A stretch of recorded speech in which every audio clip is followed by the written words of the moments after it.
Summer 1949. In the rugged mountains of northern Greece, artillery thundered across Gramos. Exhausted communist fighters made their last stand against a government army backed by American dollars and British steel. Villages lay silent. Children were carried across borders, and neighbors had become enemies. This was no ordinary battle. It was the first flames of the Cold War. You're watching Erahive, where history speaks. The occupation, seeds of division. When the Axis armies swept into Greece in 1941, they didn't just topple a government, they shattered a nation. King George II fled into exile, leaving Athens to puppet regimes that few trusted, and even fewer obeyed. Inflation spiraled, famine stalked the cities, and in the countryside, families were reduced to boiling weeds just to survive. Yet in the ruins, resistance took root. In every alley and mountain pass, whispers carried competing dreams of Greece's future. Some longed for the king's return, others hoped for a republic. And among the starving and desperate, the promises of communism found fertile ground. The most powerful of these movements was the National Liberation Front, or EAM. Its fighters, the ELAS, carried rusty rifles but a clear vision, a Greece free not just from foreign occupiers but from kings and aristocrats. For them, this was more than liberation. It was the beginning of a revolution. But EAM was not alone. In the rugged Epirus Mountains, the Republican and fiercely anti-communist EDES rose to challenge them. At first, all resistance fighters shared one enemy, the Germans and Italians who occupied their homeland. But as the occupation dragged on, and as Allied weapons trickled in, suspicion deepened, rivalries sharpened. By 1943, the resistance was fighting on two fronts, ambushing Axis convoys, but also ambushing each other. A civil war within an occupation was already taking shape. Villages divided, families split apart, neighbors marked as red or royalist. It was in this darkness, under occupation, famine, and mistrust, that the roots of Greece's civil war began to grow. Resistance and rivalry, brothers at arms, brothers at odds. In 1943, Greece was a patchwork of occupied cities and liberated mountains. In the countryside, ELAS fighters built shadow governments, courts, schools, even newspapers, winning loyalty by feeding villages and punishing collaborators.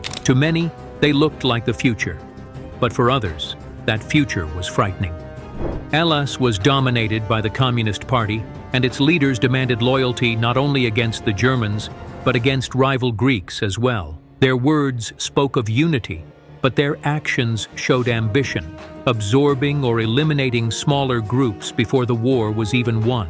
Meanwhile, the EDES, under Napoleon Zervas, saw itself as the guardian of a Greece that must never fall to communism. Zervas courted the British, presenting his forces as disciplined, republican, and firmly anti-red. London listened. Soon, crates of Allied weapons flowed to EDES strongholds, while ELAS supplies thinned. Caught in between were ordinary villagers. Most cared little for ideology, but had no choice in choosing sides. If ELAS arrived, you fed them. If EDES came the next day, you did the same. Refusing either side meant punishment. The fragile balance shattered after Italy's surrender in September 1943. As Italian garrisons collapsed, their stockpiles fell into Greek hands. ELAS seized thousands of rifles, machine guns, and artillery pieces, transforming into a true army. Alarmed, the British shifted even more support to EDES. Soon, the resistance turned inward. Skirmishes erupted across the mountains,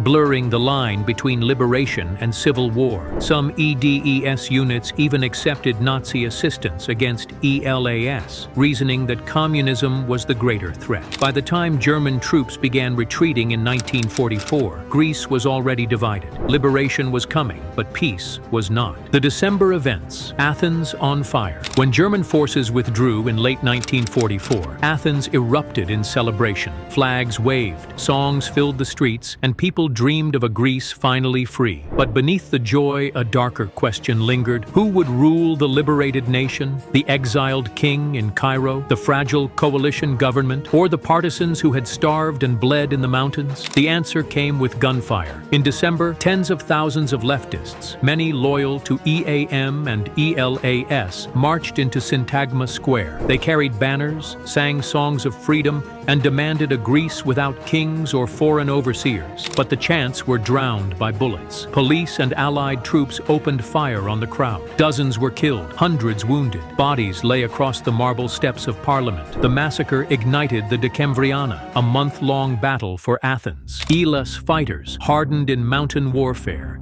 took up arms inside the city. Opposing them were the government forces and British troops, backed by tanks and aircraft. Streets echoed with machine gun fire, and artillery shells ripped through neighborhoods. Families huddled in basements while neighbors fought each other above. Athens, the birthplace of democracy, had become a civil battlefield. By January 1945, British forces pushed Aeolus out of the capital. Winston Churchill himself flew in on Christmas Day, determined that Greece would remain in the Western sphere. The city was secured, but peace was not. The first round of Greece's civil war had ended, yet the bitterness and blood had only just begun. Varkiza and the White Terror, peace in name only. In February 1945, weary leaders signed the Varkiza Agreement. On paper, it promised peace. Hellas would disarm, prisoners would be freed, and Greece would move toward democracy. For a brief moment, it seemed the nightmare of Athens might give way to healing. But peace on paper rarely survives blood in the streets. The communists surrendered their weapons, yet discovered that amnesty was an empty word. Thousands of former partisans were dragged into courts, accused of crimes tied to the occupation and December battles. And outside the courts, vengeance reigned. Across the countryside, right-wing militias and royalist gangs hunted their former enemies. Men were beaten, imprisoned, or executed. Women were humiliated, branded as traitors. Entire villages that had once fed ELAS now lived in terror. This campaign of retribution became known as the White Terror. It was not officially declared war, but for those who suffered, it felt like one. The left, silenced and persecuted, found no path back into political life. The Communist Party tried briefly to work within the system, but every attempt at reconciliation was met with violence. When elections came in 1946, much of the left boycotted, leaving power to conservatives and monarchists. The monarchy was restored soon after, sealing the message. The king and his allies ruled Greece, not the revolutionaries. For thousands of disillusioned fighters, the conclusion was clear. Peace had been betrayed. The only answer, once again, was war. The Democratic Army rises, guerrillas in the mountains. The return to arms began quietly, in remote villages and mountain hideouts. Former Elas fighters, who had buried their rifles after Varkiza, now dug them back out from caves, barns, and riverbeds. By 1946, these scattered groups had come together as the Democratic Army of Greece, the DSE. At its head stood Markos Vafiadis, a veteran commander who carried both the scars of battle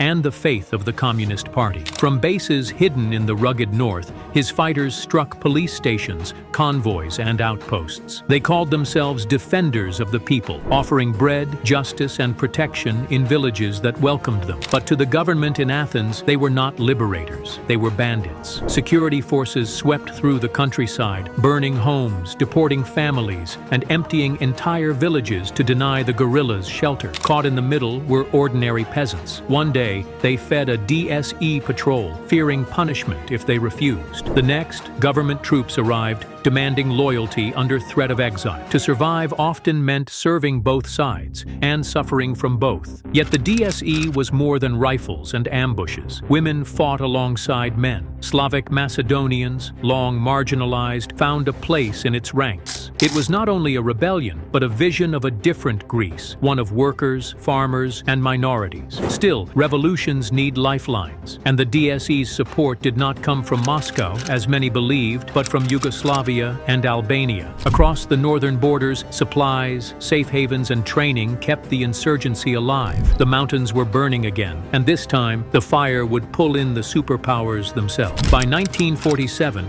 Britain, the power that had propped up Greece since liberation, was bankrupt. Years of war had drained its empire, and London could no longer afford to hold the line. The message to Washington was blunt. Either America stepped in, or Greece would fall. For President Harry Truman, The stakes were far larger than Greece. Advisors warned of dominoes. If Greece turned communist, Turkey might follow, then the Middle East with its vital oil. In March 1947, Truman stood before Congress and declared a new doctrine. The United States would support free peoples resisting armed minorities or outside pressures. This was the Truman Doctrine, and Greece became its first proving ground. $400 million in American aid poured in, not just food and medicine, but rifles, artillery, and aircraft. U.S. advisors retrained the Greek army, introducing modern tactics and the harsh strategy of uprooting entire villages to deny guerrillas shelter. For Athens, it was salvation. For the Democratic Army, it was disaster. No longer were they fighting a half-starved state with British scraps. They now faced a modernizing army, armed with American steel and backed by the wealth of the richest nation on earth. But this was more than a Greek story. For the first time, the United States had committed openly to shaping the outcome of a foreign civil war. Greece's valleys and mountains had become the front line of the Cold War.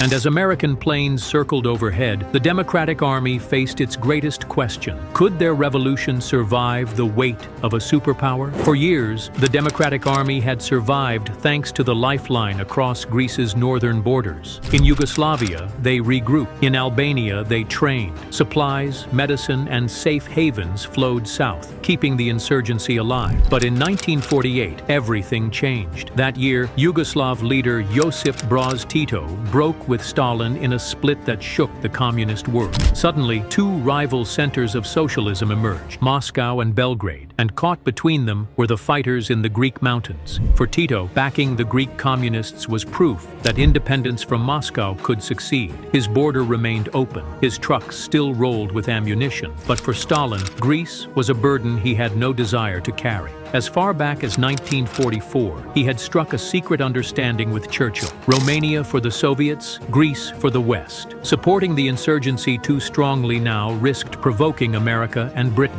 Inside the Greek Communist Party, loyalty to Moscow ran deep. Under leader Nikos Zachariadis, they denounced Tito as a traitor and purged suspected Titoists from their own ranks. Fighters who had bled for the cause suddenly found themselves branded as enemies. Trust collapsed. The result was catastrophic. In July 1949, Tito sealed the Yugoslav border. Overnight, the Democratic Army lost its main artery of supplies, escape routes, and staging grounds. Albania alone could not sustain them. For the guerrillas hiding in Greece's forests, it felt as if the ground had vanished beneath their feet. Ammunition dwindled, food ran short, suspicion and purges tore apart what unity remained. The war was still raging, but victory was slipping away, not because of defeat alone, but because the left itself had fractured. By 1949, the Democratic Army was bleeding. Cut off from Yugoslavia, hunted by government offensives, and starved of supplies, its fighters withdrew deep into the northern mountains. There, in the towering ranges of Gramos and Vitsi, they prepared for a final stand.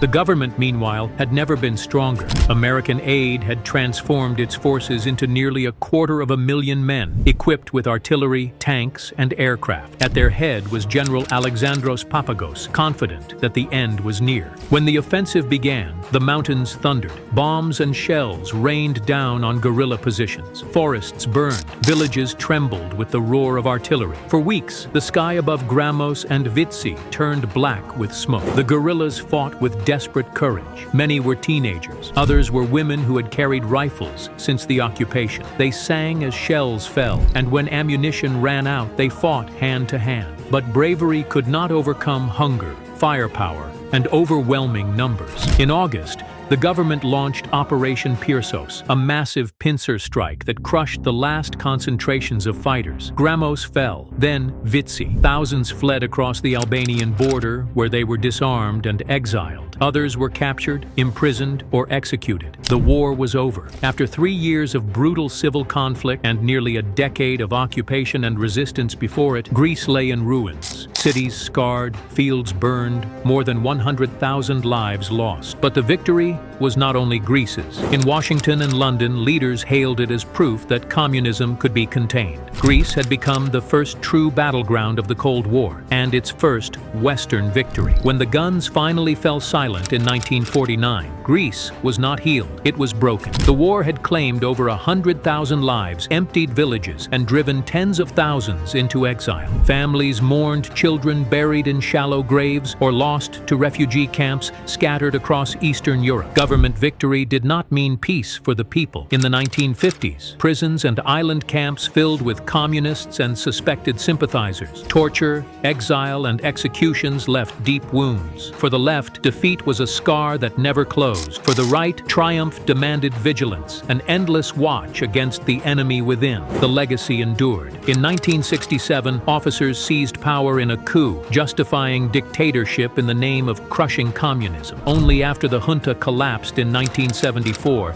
did Greece begin to find its way back to democracy. Slowly, the country sought to mend itself. The monarchy was abolished. The Communist Party was legalized again. Exiles were allowed to return. And in 1989, for the first time, the state officially recognized the conflict as a true civil war, not merely a bandit war. It was an admission that Greeks had fought, suffered, and bled on both sides. But memory remained divided. For some, the war was a victory that saved Greece from tyranny. For others, it was a tragedy that silenced a dream of justice. Even today, its echoes remain. In politics, in families, in the stories whispered by grandparents who remember when neighbors became enemies. The Greek Civil War was more than a battle for power. It was a struggle for identity, a reminder that when ideology hardens into hatred, a nation can fracture from within. Healing such wounds is not the work of years, but of generations. The Greek Civil War was the first firestorm of the Cold War, a conflict where families split, children were carried across borders, and a nation was forced to choose not only who would rule, but what kind of future was possible. Its scars ran deeper than the battlefields, shaping politics, memory, and identity for decades. History reminds us that wars don't simply end when the guns go silent. They echo in parliaments, in families, and in the way a nation remembers itself. Greece's civil war shows us that victory and loss are rarely simple, and that the deepest wounds are carried not just by soldiers, but by societies. If this story moved you, help us keep history alive. Leave a like, share your thoughts in the comments, and subscribe so you don't miss the next journey into the past. This is Erahive, where history speaks.